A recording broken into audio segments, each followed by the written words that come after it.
Stop. Contain yourself. Let's go. There's more golf to play. Let's go. Day 2 here at the President's Cup at Royal Montreal. Things have changed.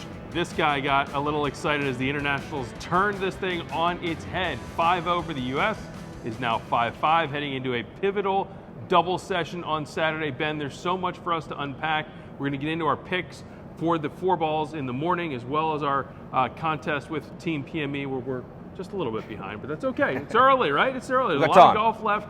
But give me your reaction. Give me the moment that stood out for you from this day of a whitewash, or a gold wash, I guess in this case, as the internationals stormed back and tied this thing up. What stood out to me was when we got to the first tee today, there was a bigger atmosphere. The Canadians did turn up. We wanted them. Tom Kim said, make sure you get here, get hostile. They did. Shout out to the locals here. They got here in numbers. Yep. They got excited. They got a little hostile towards the Americans, and that's what this event absolutely needed. And it gave momentum to all the matches out there. As soon as there was an early lead for an international team, they rolled on from that point, and I think that's crazy, and I think it's awesome, and I think we're going to have it for the next 2 days. There weren't just cheers, there were a couple boos. Yes, you want that, it. right? You want a little bit of partisanship, and the international fans had plenty to cheer about. We were talking a few minutes ago off camera that when you look back at Thursday's 5-0 sweep for the Americans, 3 of those matches went to 18. It was a lot about the coin flips that just went towards the red, white, and blue. Today was a different story. This was a bloodbath, and it started with Hideki Matsuyama and Sung Jae-im going out and just annihilating Xander Schauffele and Patrick Cantlay. You had Corey Connors and Mackenzie Hughes riling up the Canadian fans. And then at the end, you had Jason Day getting up and down on 18. You had Siwoo Kim burying the putt on 18. Those are points and half points that historically in this event have not gone to the internationals. Even back in Melbourne when we had a chance to win, I keep saying we, I'm sorry, Will, and I'm sorry to those people out there. I'll try Another to stop that. Another dollar in the jar. But the international team, even in Melbourne there where they had the momentum, they did. They let some late matches go. Tiger and JT come to mind. And that didn't happen today. That's a huge factor going into the next 2 days. At the same time, we have to give a huge shout out to our colleague Matty Del Vecchio. While I was in the fetal position yesterday thinking it was going to be 9-1 or 10-0, he was the one that kept the optimism up. He was the one that said this thing isn't over. Now, he didn't think 5-0.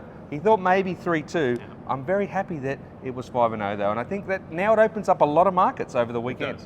Not only individual matches and looking at the day 3 market of who's going to win. We have a double session with 4 matches in the morning and in the afternoon, but still the outrights of who's going to win this. All of a sudden the US is now back down to around minus 200, below where they started pre-tournament, where we all thought that there was plenty of value on Jim Furyk's squad. But as you mentioned, Matt Del Vecchio, he deserves all the kudos right now. We're going to be eating crow until November based on how our dinner went last night. But the recency bias probably got the best of us as a couple of veterans here, because Matt understood that there's still a lot to go on, and I want to spin that forward to tomorrow. It's really easy right now to say, hey, the secret sauce is in the international side, and whatever they're doing, they're going to be able to continue. Are we able to extrapolate that, or do you think that maybe there's a potential for some letdown there? I want to stay pumped up. I want to say jazz. I want to be like, internationals are going to fly from this point on. But look, we do have to be realistic. We saw what the internationals did when they were embarrassed on day 1. They had a response, right? They had to come back. They knew they'd been upset. They had a pride response. I expect the same from the Americans come Saturday morning. They're not going to be turning up, feeling down on themselves. They're going to be out here ready to quiet this crowd down. And it's no surprise to me that, Scotty Scheffler is going out early and Xander Schauffele's in the next match. And, they're sending some big guns out early to try to quiet this crowd and re-establish the momentum. And on the other side too, whenever we have a low round on tour, someone shoots a 59 or a 60, how often, do they go out and do the same thing the next day? They have that adrenaline dump. And that's a worry for me too with the internationals, with, as you said, a very big day. We start at 7 a.m. tomorrow. We've got the morning session and the afternoon. They've got to survive that come down of emotion and get through the day of Saturday so they can be within striking distance going to singles.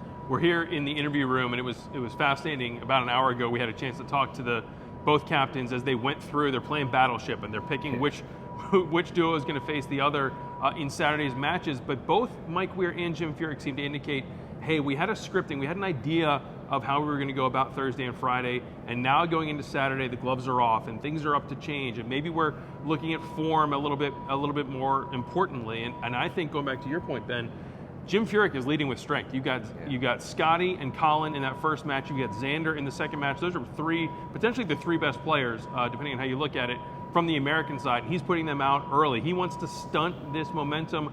Doesn't want to allow what happened today, where you got a yellow wash, essentially a gold wash of points on those scoreboard. So on the other hand, we've got Mike Weir is putting the Canadians out early, right? Yeah. He's got Mackenzie Hughes and Corey Connors running it back in match 2, and then you've got Taylor Pendrith playing with Adam Scott in that first match against Morikawa and Scheffler. So as you look at that, remember that Schauffele's playing with Tony Finau in match 2 against the Canadians. Of those two, is there one that stands out to you as maybe more important, or one maybe where you think there's going to be some betting value? I think more important for anyone is that first match. I honestly do. I think that was part of what happened today. I think the fact that Hideki got out there and was so good early, that put that first number on the board, put that first color, it keeps that momentum going. So I really think that there's some interesting value there. If you think the internationals can keep it rolling, you're going to get great value on Scott and Pendrith, and the crowd's going to be with them, obviously.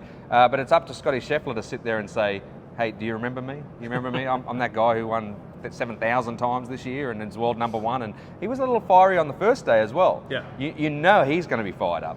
So definitely very intriguing, that first match. And of course, then as you said, the adrenaline of the match with the two Canadians.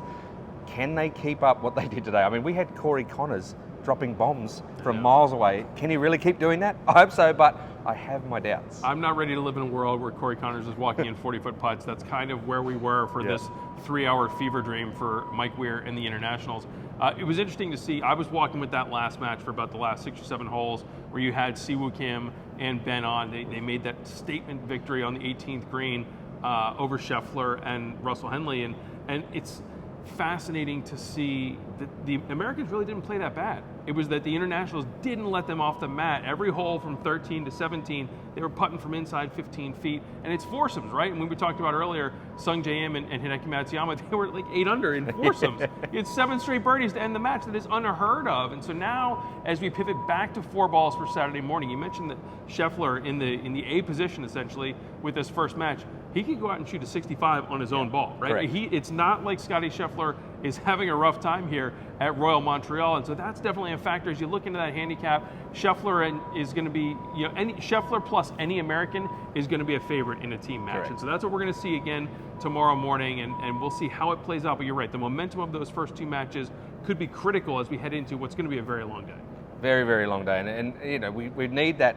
We need to see that if we're going to keep this competition close, whichever way it goes, right? You need to see, I guess, a splitting of the guard if you want to keep the cup alive, or the market for the cup to be alive.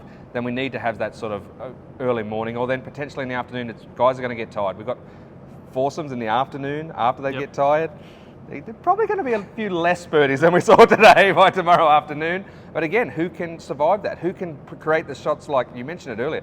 Jason Day on 18 today. Yeah. That downhill flop shot, to a foot to ensure that they won that match. There are going to be moments like that, and these players are good enough to do that. It's going to be both sides probably providing that, so there's plenty of excitement to come. And the live betting in these matches too has been a roller coaster. Did you see the odds today? Like, the odds were just absolutely moving. I expect more of that over the next 2 days. It should be exciting. Let's look at the final 2 matches of the early session. Yeah. We've got the brothers Kim, Siwoo and Tom Kim. They had all of the highlights and the fireworks 2 years ago at Quail Hollow. Mike Weir is going to try and run them back against Wyndham Clark and Keegan Bradley, and then in the anchor match, it could be super pivotal. You've got Patrick Cantlay and Sam Burns, a Thursday pairing in 4 balls, once again pairing for Saturday 4 ball against Hideki Matsuyama and Sung Jae Im, who literally let this place on fire. Like, they could not miss a shot the entire day in foursomes. Ben, what do you expect from that anchor match? Especially Sung Jae Im, I think, is a fascinating case study because he was such a letdown on Thursday. We thought he was going to play really well. He really disappointed, and then he turns around Friday in the more difficult format and was lights out. Incredible. As I said, we talked about what I saw on Wednesday in his practice rounds. He looked like the best player here. Absolutely phenomenal. And he turned up on Thursday, completely different guy. Was awful. Didn't contribute at all, essentially, in that 4-ball match. But today he was the man. So I expect, hopefully, that he's going to come back to that Wednesday form. He's playing on his own ball. He can just focus on his game and get after it. Hideki's the same. That is a pivotal match, like you said. If the internationals are going to If they're going to halve it, which I think there's a chance, that one has to go their way. Yeah. It has to go their way. Those guys have to be that anchor that can bring that home. And the Kim brothers, as you said, in the other one is a big one for me. I think they are going to do it. I think that's the emotional team.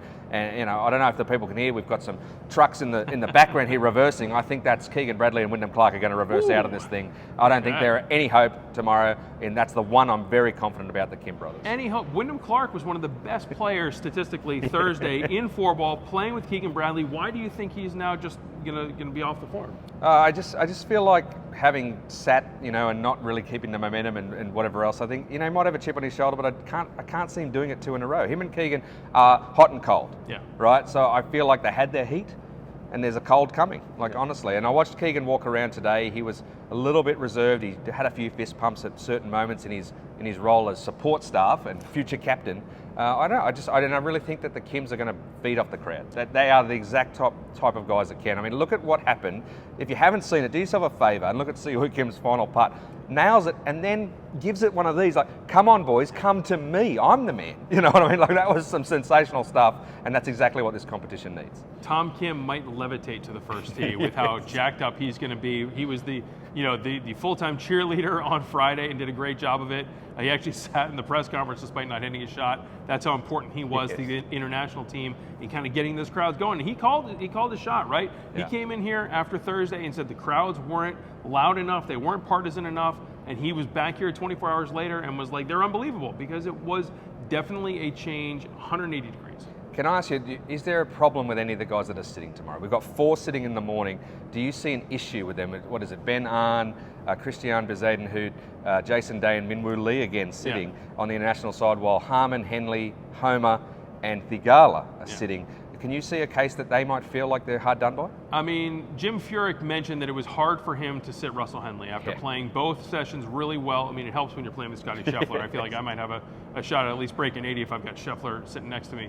But sitting Henley was difficult. I think that it's maybe a response to how things went to now put Scheffler out with Morikawa. There's more urgency that they need to get a solid point on the board in that first match. So Russell Henley is someone that I was bullish on entering the week. I remain so, even though he had that loss today. Going into, I would expect him to be in foursomes on Saturday afternoon for sure. And then on the other side, a little surprising to see Minwoo Lee sit in 4 balls. He's sitting 2 sessions in a row now. He was definitely an underperformer Thursday in 4 balls. It's hard for me to trust the chef in foursomes, given now he's going to sit 2 sessions in a row. He's going to go almost 48 hours before hitting his next, in between shots. So those are 2 that would surprise me. But again, we've got 4 matches per session instead of 5. You're going to have more guys sitting. There are only so many spots to go around.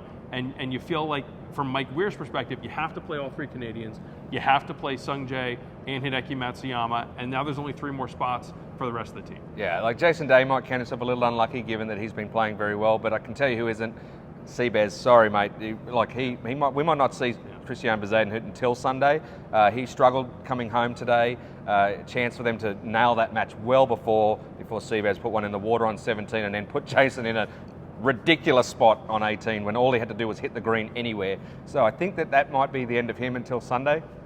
And as for Min, well, you'd think Minwoo Lee is supposed to play foursomes in the afternoon with Tom Kim. Right. But what happens if Siwoo Kim and Tom Kim go out there in the morning and just light up the place? Is Minwoo going to sit all day? Is he going to be gone until we get to Sunday? It's possible. No, I don't foresee a situation where Minwoo Lee sits until Sunday. I think Mike Weir would consider that a good problem to have if he has so many guys playing well with each other. But I'm with you. I would not expect Bezuidenhout to play at all on Saturday. I do think Minwoo Lee gets in at some point, and Jason Day. I think Adam Scott playing in the morning. I think he sits probably in the afternoon and has Jason Day maybe take his spot. Hard to think that either of those veterans are going to go 5 matches. Maybe you put Hideki Matsuyama or Sung Jae Im in that position to do so. And then on the American side, listen, you're going to be riding your studs, right? You got to have Scheffler go all 5. You got to have Xander go all 5. And then probably Morikawa is going to be in that mix as well. So Cantlay is another guy that I think would be a candidate to go all 5. Do we see Max Homer tomorrow? If anyone's going to sit out, like Seabez might sit out, maybe Max Homer's the guy for them. I mean, this was a bad day for Max. I mean, he literally hit someone with his first shot, and it didn't get any better from there. So they had, Max Homa was always the guy. You thought that this was going to flip the switch with Max, right? To be in this environment, how well he played at Quail Hollow, how well he played at Rome in the last 2 cups, knowing he had a poor run of form entering this, the switch didn't get flipped today. So I don't know. It's hard from a captain's perspective to bring someone in as a captain's pick and then only play him one of those 4 sessions. So if you're asking me, do I think that he'll be in the afternoon? Probably. Yeah. But at the same time, did I expect Max Homa to only play foursomes? Probably not. Yeah. What's wide open, we spoke about this as well, is point scorer. Point scorer. Congratulations. Whoever you pick for point scorer still in with the hope. Is tied for the lead. They've got a chance. So there's only a few guys that have no points, but the rest of them, maximum points so far is 1. So everyone's sort of there to go. We know what the matches are tomorrow morning, so that might affect your bets in that market before it gets kicked off tomorrow. It's exciting. It's like, who do you think from here though? Who would you change your bet? Yeah, I probably would change my bet because I was backing Brian Harman for the Americans, and he's sitting, and so I don't know at this point if he's going to get off the schneid, especially if he's still going to be locked in with Max Homa. But again, I think from the American perspective, you can look at Schauffele, Scheffler, Cantlay, Morikawa. Those are going to be your 4 guys, your core 4 for Jim Furyk, and you're going to go with how those guys play. So I think they are most likely to play the rest of the way, these next 3 sessions. From the international side, I still think that there's a little bit of intangibles to see how guys are going to play tomorrow morning. And I think Mike Weir is willing to switch the script, let's say, and say, hey, if you played that well in the morning, it's a quick turnaround, go back out, ride the wave, especially if it's someone, as you said, like an emotional player, such as Tom Kim or even Siwoo Kim, who really got the crowd going. I think the favourites there would have to be the Kims and maybe Sungjae from that point, from what we've seen, and potentially them going through the day and into the Sunday singles. Before we go, day 3 winner, 8 points up for grabs. The U.S. are slight favourites in that -165, -170 range. Which way are you going? I'm going to have to say the Americans. I think they'll get a 5-3 result, and the internationals will be 2 points behind going into the singles. Hope I'm wrong. Where's Matty Del Vecchio? He's here. Does he think he thinks 8-0 for the internationals? Maybe. I hope so. And then remember, all week long, we're going to battle with our friends at the Pat Mayo Experience. The Golfbet team has dug themselves a little bit of a hole. Not going to lie. We're down 3 early. Plenty of golf left. So we are going with 3 out of 4 U.S. victories in the morning session. We're backing Siwoo and Tom for the Kims in the internationals to get that full point. That last match is really pivotal. There was a lot of discussion among our team about which way that one's going to go between Hideki and Sungjae and who's the Cantlay, right? Cantlay and Burns. Cantlay and Burns. So that was the one that really kind of was a tough one for us to decide on, but we're going with the U.S., leading with strength, getting those first 2 points. Tom Kim and Siwoo get a point for the internationals, and then Burns and Cantlay get one back. So that would be what? That would be 8-6 going into lunch. Yeah, well, no, 7, 8, 8-6. 8-6 to We're lunch. We're math wizards. 8-6 to lunch, and then maybe, probably, what, 10-8 going? 10-8, I'm hoping. 10-8 maybe in the afternoon after we get there, and then it's a race to the finish from there. If you're Mike Weir, if I give you 10-8 deficit right now, are you taking it, or are you riding, hoping that the momentum is there? I would take it, but I don't think Mike Weir would say shove that right up your you-know-where. I think he would, because I think that he thinks they do have momentum. Yeah. And in reality, they want to take a lead to singles if they can get it. The Americans obviously are all inside the top 25 in the world if you take that. I know the internationals have won many singles sessions, but in reality, those have been when they're well behind. Yeah. The Americans go out early, clinch the cup, and then everyone else starts the party early. So I think they want to be as close to level or in front for singles as they can be. This was a great day. It was a fun day to be out here. I mean, these crowds, they were in it. It was fun to see the tide turn a little bit, and we'll see now if the momentum can be built upon for Team International. But it's going to be a big day, a long day, another fun day coming up on Saturday at Royal Montreal. Stay tuned to Golfbet for all the news and updates, and we'll be back one more time Saturday night, once more into the fray, heading into Sunday singles. This thing's up for grabs, Betty. Come on.